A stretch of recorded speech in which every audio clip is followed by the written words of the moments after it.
promover, como lo hacen ustedes aquí en este programa, una educación racional, una educación objetiva, una educación científica en los chicos, para que se eviten el estar imbuidos de cuestiones que son totalmente irreales, que no tienen que ver con la realidad científica. Esto va a tomar mucho tiempo y probablemente se logre en un Estado laico en el que no haya injerencias religiosas en las tomas de decisión estatales. Eso va a tomar mucho tiempo. Quiere decir que este no es un Estado laico, pero la Constitución habla de que somos un país que respeta a la Iglesia Católica, pero no nada más. Bueno, pero ahí tienes a Alan García gritando "Viva el Papa". ¿Es un Estado laico? Yo no creo, tal vez en el papel. Pero el presidente no... Tal vez en el papel, pero jamás pues... Entendamos que es un dislate el presidente, ¿eh? Esto ha sido una barbaridad el presidente. En todo caso ha buscado de pronto, perdón, que congraciarse un poco con el cardenal y congraciarse a través de Rafael Rey por el tema del espaldarazo de la píldora y no tener el apoyo. Estas son las versiones que están dando algunos analistas, ¿no? Que dicen, por ejemplo, buscó su pleno respaldo, dio su respaldo a la figura del Papa Benedicto XVI a pesar de las serias críticas.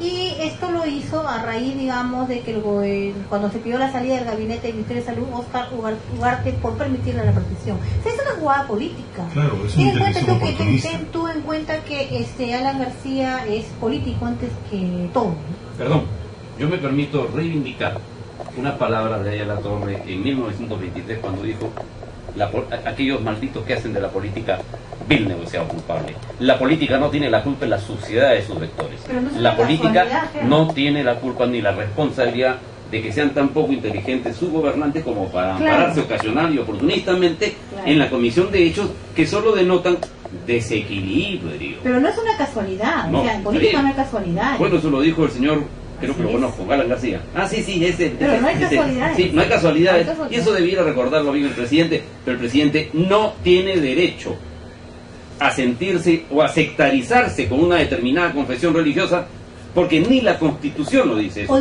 En consecuencia, fíjate, mira hasta dónde puede ir el razonamiento.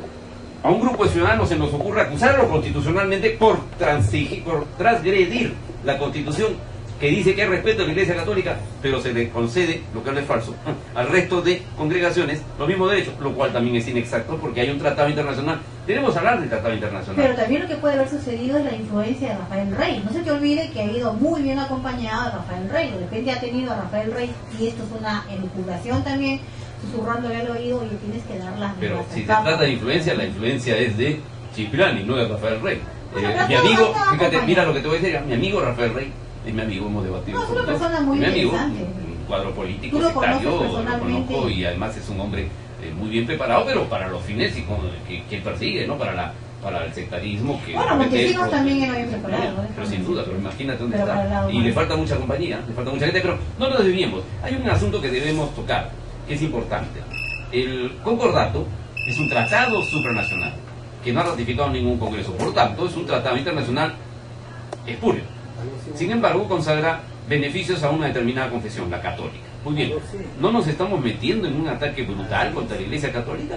Quisiera esclarecer eso porque nuestros radioyentes pueden creer que este es un periódico, esto es un programa come curas, y que somos unos González Pradianos a ultranza, asunto que no es del todo incierto, porque es cierto, somos libres pensadores, pero no nos confundamos. Acá estamos hablando de una cuestión social que debe ser tratada por las vías sociales, y no estamos hablando de la fe.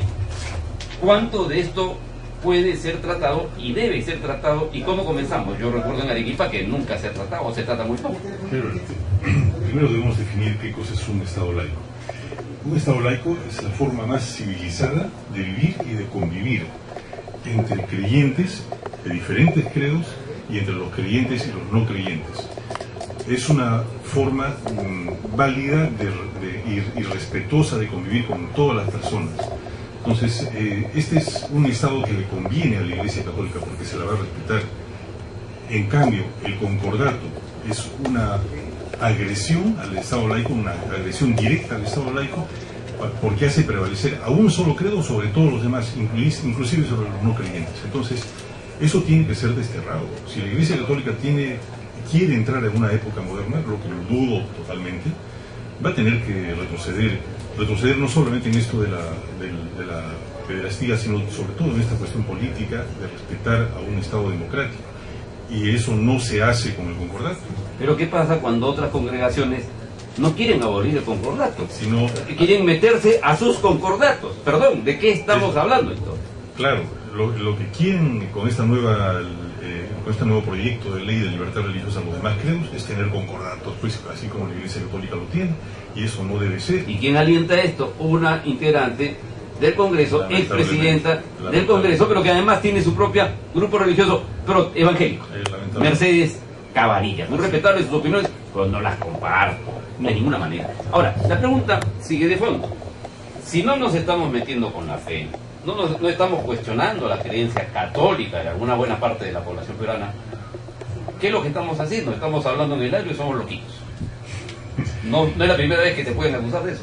Sí, creo que somos una minoría pensante. Creo que los liberalizadores somos menos del 5% de la población mundial. Pero ahí estamos, pues, ¿no? Pensamos con racionalidad, pensamos con objetividad, y ese es tal vez nuestro pecado, pues, ¿no? Pecado, esto es una categoría cristiana, cuidado. Así es. Ojo, cuidado. Tú dijiste antes algo que hasta ahora no puedo digerir. Dijiste que los europeos mandaban a los voluntariados, a los réprobos, los mandaban a América Latina. Y te quiero recordar que cuando cayó en Haití, hace algunos años, Jean-Claude Duvalier, ¿no es cierto?, Baby Doc, ningún país le daba asilo. Y entonces fueron las autoridades diplomáticas que aún restaban a favor de Baby Doc a gestionarle un asilo en Gabón, país africano del cual casi nadie tiene conocimiento. Y la respuesta de los negritos fue: Gabón no es el basurero de la historia, porque América Latina tiene que ser el basurero de la historia que trae a todos estos curas miserables. Sí, ahí viene algo que tú conoces muy bien, que lo has escrito en tu artículo, tu artículo básico. El totalitarismo vasco, el socialismo en crisis. Es la evangelización, pues. Aquí hemos sido arrasados por la evangelización. Este es un canto deprimente, esta es una sinfonía triste la que estamos hablando, o es un cántico de fe y de esperanza y del nuevo amanecer cuya luz debe alumbrar la sociedad nacional en pos de una doctrina amplia, o como dice Carlos Monsiváis, un Estado laico, y que no admite la preponderancia de una fe sobre otra, sino la consecuencia de un país entero que cree, surge y camina hacia adelante. Sí, yo soy optimista, soy positivo y creo en que algún día disfrutaremos todos de un Estado laico. Yo creo que sí. El presidente de la República, bueno, y un poco volviendo al tema nacional, porque es importante también conocer lo que pasa con los curas afuera en aspecto internacional. El presidente García ha dicho lo siguiente: hay un cargamontón absolutamente injusto. Ha dicho: el Santo Padre es una de las personas que más ha hecho justamente para que estos abusos lamentablemente que existen sean erradicados. Pero hay aquí una nota que llama mucho la atención. Él ha minimizado los casos de curas violadores, ha afirmado que solo existen un 0.03% y ha criticado que no se hable que estos en su mayoría se definen por su santidad y por su limpieza de su vida. La gran pregunta, la gran interrogante: ¿de dónde saca el presidente de la República ese 0.03%? Yo tengo otras estadísticas de Pepe Rodríguez. En su libro de la vida sexual del clero dice que 30% de los sacerdotes de la Iglesia Católica son homosexuales, 60% tienen concubinas, 95% se masturban. Así que básicamente pues, ni siquiera cumplen con, hay que pasarle las estadísticas con el voto de castidad y menos del celibato. Entonces yo le pediría al presidente que se informe un poquito mejor, que compre la revista Stern. No entiende alemán. Bueno, qué pena. Pero tiene traductores. No, eso no. Puede leer los testimonios de Martin Ruhmüller, de Hans Heinrich Heber, Alexander Proust, Gerhard Rose, Astrid Mayer, todos estos son que han salido en la carátula de la revista Stern, que han sido violados por sacerdotes en Alemania. Esto ha salido la semana pasada. O si no, que compren con la revista Time, donde está el Papa en primera plana, hablando de su gran pesadilla, ¿no?, que es el celibato. Dice: Ich war 11 Jahre alt, tenía 11 años. Yo tenía 11 años cuando me violaron. Sí, eso es el titular que tiene Stern. Sí. Por supuesto, hay que decirle al señor García que se lo traduzca. Bueno, sobre todo que se lo traduzcan, primero que lo compre y segundo que a ver si su equipo de traductores tiene, pues, imaginamos que sí. 4:55, nos ganó el tiempo, Herbert, nuevamente.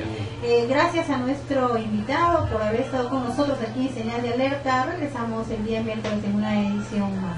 Esto fue, y agradeciéndole a Héctor, un canto de vida y esperanza, como decía el poema Pablo Neruda.